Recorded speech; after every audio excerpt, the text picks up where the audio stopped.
Tout est enregistré, donc pour que les gens sachent des fois de qui on parle. Donc moi, je vais vous faire un petit point sur le projet Bivalerdine. J'aurais aimé évidemment que demain matin, la réunion soit la mise en place évidemment du PHRC Bloch, mais malheureusement, on n'a pas eu le financement. Alors, je vais vous donner 2-3 petites raisons qu'on juge plutôt mineures, mais malheureusement, ça suffit pour décaler le projet.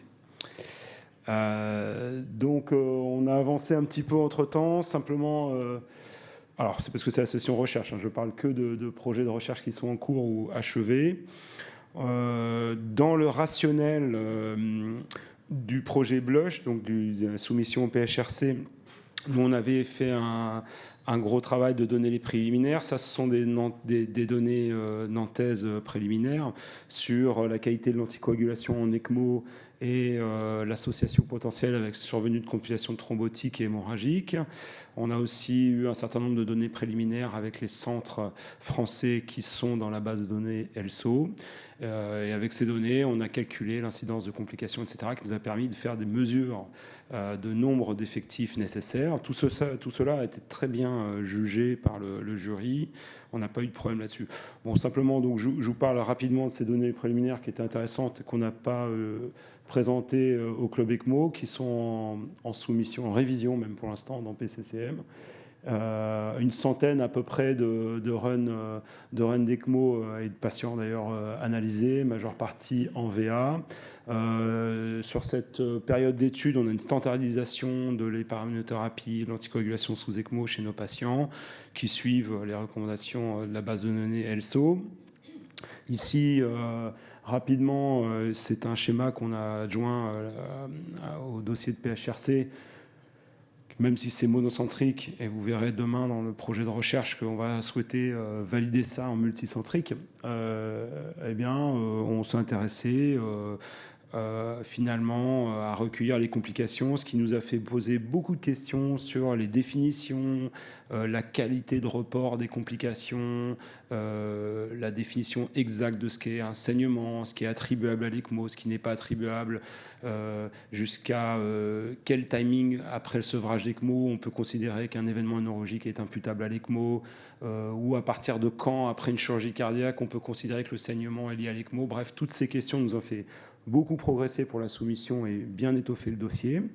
On a à Nantes alors beaucoup d'événements neurologiques. Ça fait poser la question de la qualité du monitoring. Évidemment, plus on cherche et plus on fait des imageries systématiques et plus on fait de l'EEG continu et plus on a de convulsions infracliniques, plus on fait d'imagerie et plus on a d'AVC silencieux. Donc tout ça, c'est des questions qui sont importantes pour le calcul effectif. Et puis les complications mécaniques, hémorragiques, et on avait identifié les strokes. Bon, très rapidement, on a fait aussi des différentes méthodes de temps passé avec des anticoagulations efficaces sous héparine. On s'est aperçu que les cibles étaient rarement obtenues dans les 24 premières heures, un peu plus au-delà, et que globalement, tous les malades étaient bien anticoagulés avec nos cibles, qui sont les cibles définies par l'ELSO d'anti-10A. Et que globalement, on était très bien dans le résultat de la littérature, même avec une stratégie un petit peu agressive de monitoring. On est même assez précocement à des niveaux d'anticoagulation requis. Mais malheureusement, et sans détailler beaucoup plus loin, enfin malheureusement, pas du tout en fait, parce que ça met de l'eau au moulin, c'est-à-dire qu'on a fait plein de modélisations. On a un biostat qui est sur le sujet parce qu'on flairait des pistes intéressantes. Donc on a notre biostat qui on a vraiment bien épluché, etc. Et on a regardé plein de façons de regarder la qualité de l'anticoagulation. Je vous passe les détails stats, mais on n'a trouvé aucune association finalement entre la survenue d'événements hémorragiques, thrombotiques, changement de circuit, etc., événements neurologiques, tout confondu, stroke, césure, etc., et la qualité de l'anticoagulation. Alors quand je dis que ça met de l'eau dans notre moulin, c'est que éventuellement on peut se dire peut-être finalement la solution est peut-être un changement d'anticoagulant. Et donc c'est comme ça évidemment qu'on va proposer et présenter les choses. Même si on peut aussi se dire que les événements surviennent indépendamment de la qualité de l'anticoagulation. Et les gens qui disent, par exemple, qu'on peut se faire 24-48 heures sans anticoagulant ont raison, puisque le lien n'est pas évident. Et juste pour vous dire, les patients qui sont inadéquatement anticoagulés sont toujours en dessous des cibles. Et à la différence zone adulte, on n'a quasiment jamais de malades surdosés en héparine. Bref, il y aura une discussion dans l'article sur les supplémentations en AT3. Tout ça, on a regardé, évidemment, l'antithrombine, etc. Bon, bref, j'espère, en tout cas, ce sera une belle étude. Mais donc voilà. Donc ça, c'est quelque chose qu'on va apporter en plus l'année prochaine pour une resoumission. Et évidemment, on conclut notre papier avec l'intérêt de la bivalirudine. Donc, comme vous le savez certainement, l'intérêt... Il est venu d'abord des VAD, des assistances cœur gauche en réanimation, avec un switch qui s'est opéré au fur et à mesure du temps, avec maintenant la plupart les centres, ça a été initié par le gros réseau de scientifiques et d'intellectuels autour des assistances et le réseau Action. Et aujourd'hui, voilà, même tous les centres français et européens, la plupart en tout cas, sont passés à la bival pour ces patients-là, et on va dire par contamination, éventuellement par habitude et par facilité, certains centres ont commencé à proposer la bivalirudine chez les patients de pédiatrie. Globalement, je passe, mais globalement, les résultats sont plutôt encourageants, satisfaisants dans le Berliner. Par contre, un édito comme ça, effectivement, le danger, nous, ce qu'on souhaite éviter, et c'est pour ça qu'on a une démarche de recherche clinique, c'est de dire on va switcher à tous les patients parce qu'on est convaincu. Or, en fait, quand on regarde sous ECMO, il n'y a pas de raison d'être absolument convaincu. Que ce soit une pratique qui marche, ça puisse être intéressant, c'est une évidence et on en est convaincu aussi. Maintenant, la littérature, en fait, est pleine d'écueils qu'on a détaillés dans le PHRC. Et en fait, c'est pas du tout certain que ça marche.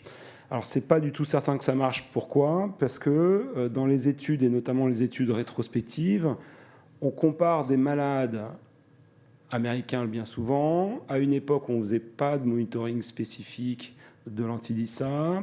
Donc, on avait des grosses variations de la qualité de l'anticoagulation, notamment, si on pense que l'anticoagulation, quand même, doit être managée correctement, et c'est probablement le cas. Et donc, on compare des malades avec bival, avec un monitoring spécifique, à une cohorte historique de malades sous héparine, avec des tests que nous, par exemple, on ne pratique pas en France, des qualités d'anticoagulation qui sont très difficiles à juger.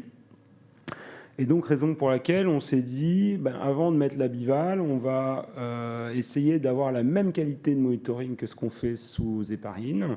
Et donc, avec certaines personnes ici dans la salle, et notamment Necker, il y a un an et demi maintenant, on a discuté au cours d'une réunion de ce qu'on allait faire et on a pu effectivement déployer un monitoring spécifique. Alors, ça a déjà été fait dans la littérature dans ce papier. Ce que vous pouvez voir, c'est que oui, la corrélation entre le TCA et la dose reçue, ou alors l'effet propre de l'anticoagulant sur la coagulation pure lié à l'effet anti-thrombine direct, en fait, il est assez faible. C'est la même chose, en fait, c'est le même débat qu'il y avait avec héparine et TCA, si vous voulez. Et en revanche, par contre, des tests ciblés, donc ici s'appelle BIV-DTT, donc Dilute Thrombin adapté à la bivalirudine, on a des résultats beaucoup plus intéressants.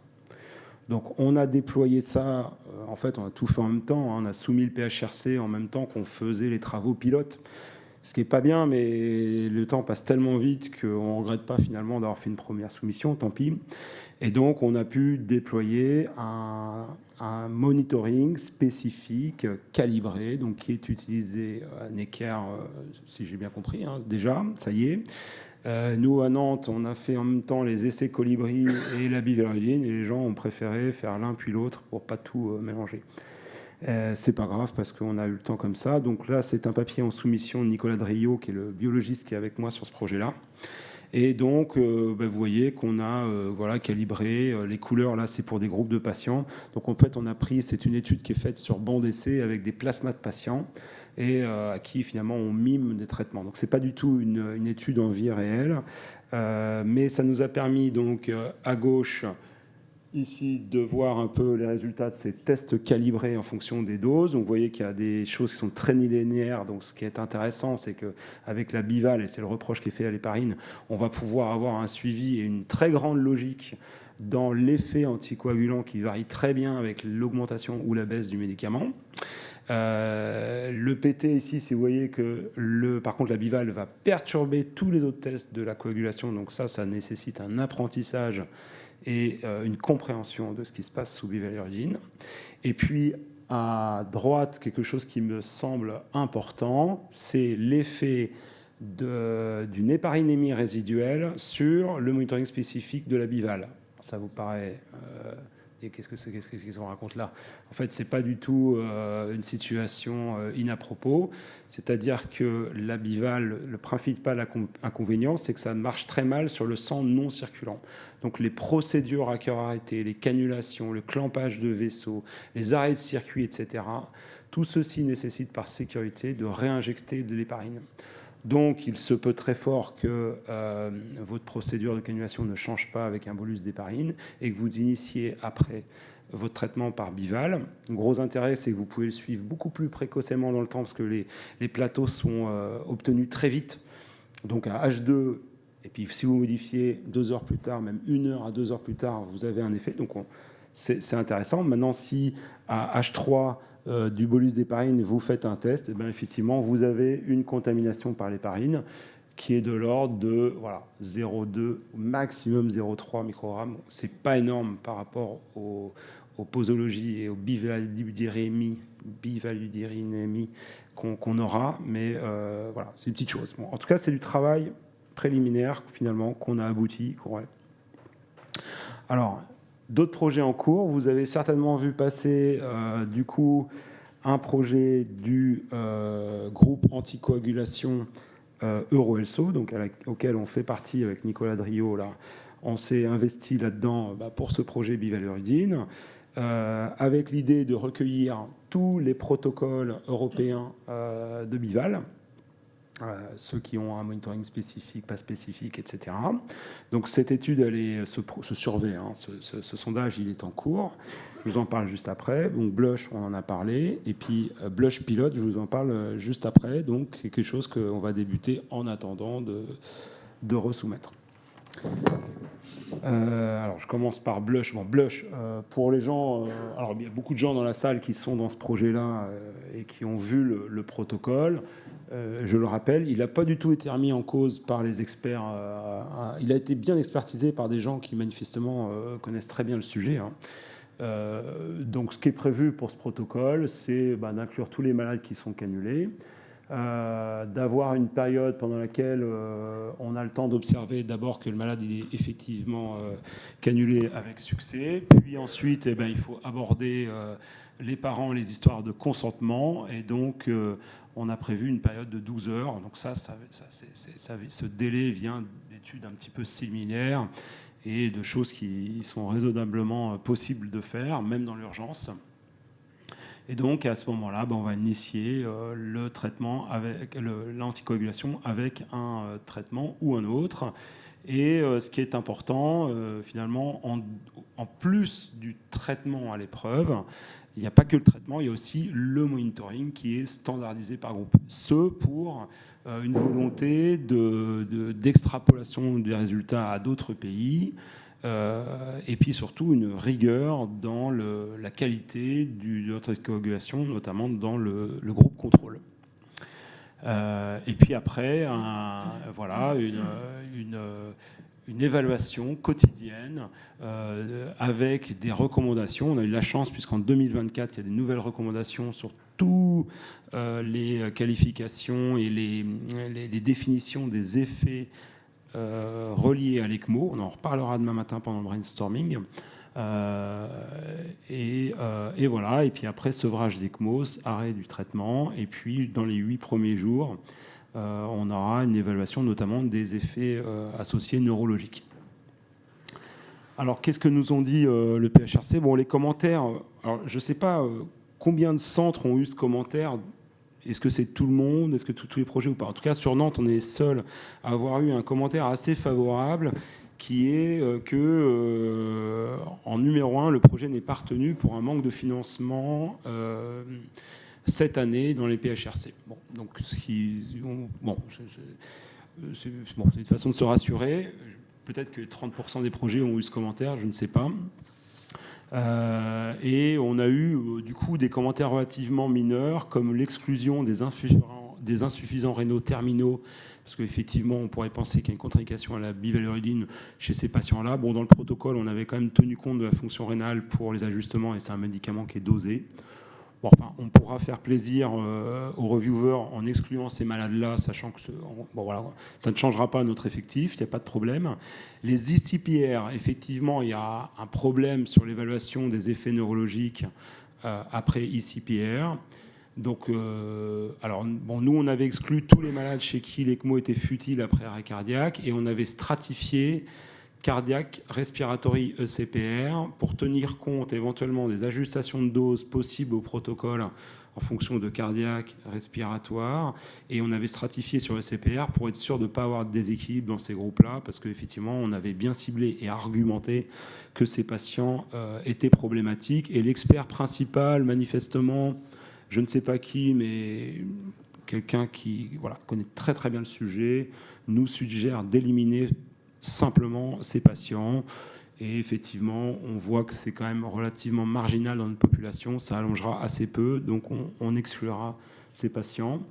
Et puis ensuite, on a des petites subtilités méthodaux. Je ne sais pas si les gens ici connaissent le win ratio. C'était notre critère de jugement secondaire.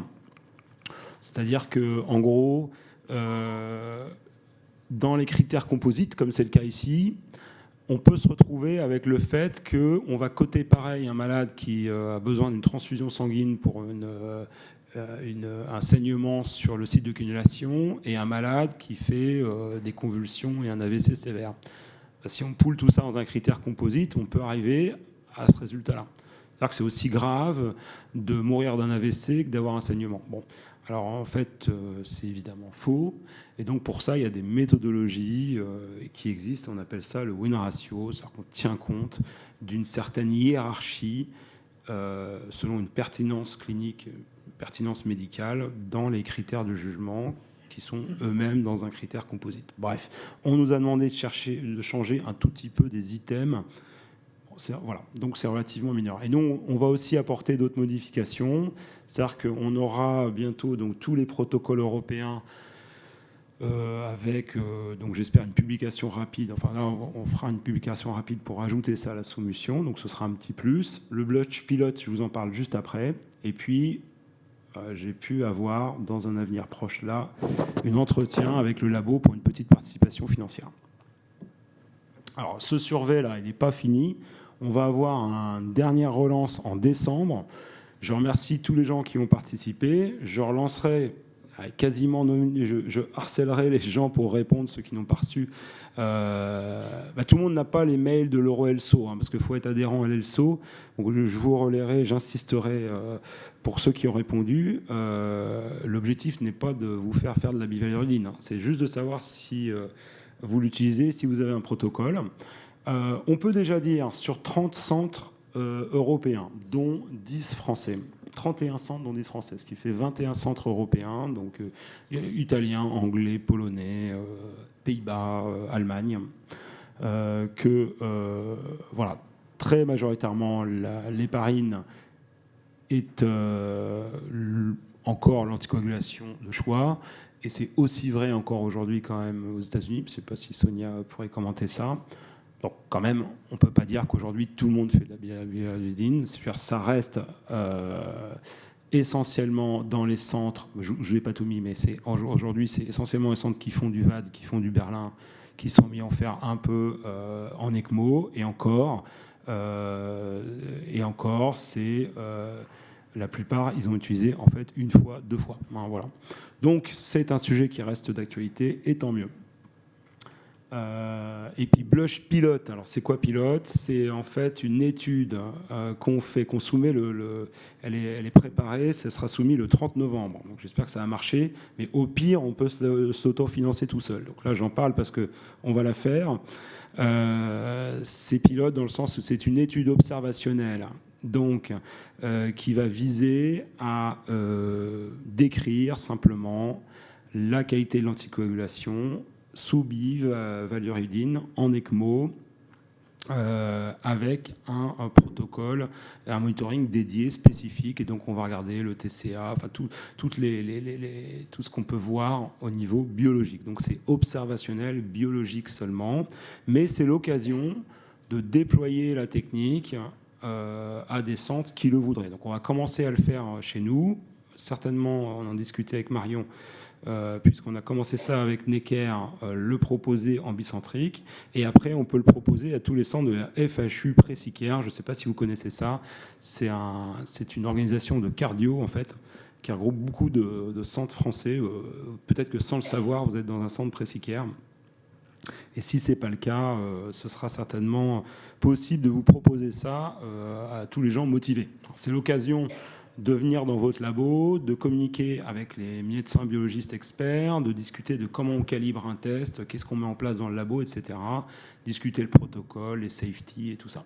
Bon, donc c'est intéressant. Évidemment, nous, on aura avec ça un numéro d'essai non interventionnel. Ce qui est assez fou, en fait, c'est qu'en fait, on va faire quelque chose alors qu'on avait proposé de le tester dans la recherche. Alors, quand on propose de le tester dans la recherche, ça coûte 1 million d'euros parce que c'est pharmacovigilance, etc. Et là, on va le proposer, on va le faire finalement sans rien demander à personne. Mais bon, c'est comme ça.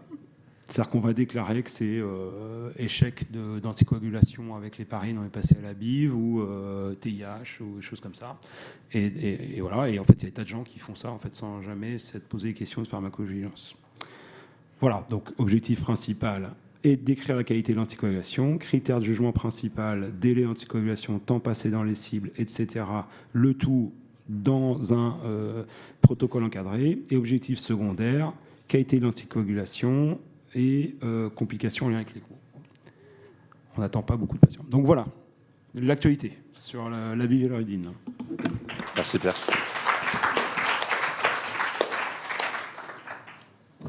Est-ce qu'il y a des questions? On a le temps pour pas beaucoup de questions. Bon, sinon, on en discute et de toute façon, j'ai peur des fois de vous inonder de mails avec ça, mais bon, vous m'excusez. On adore.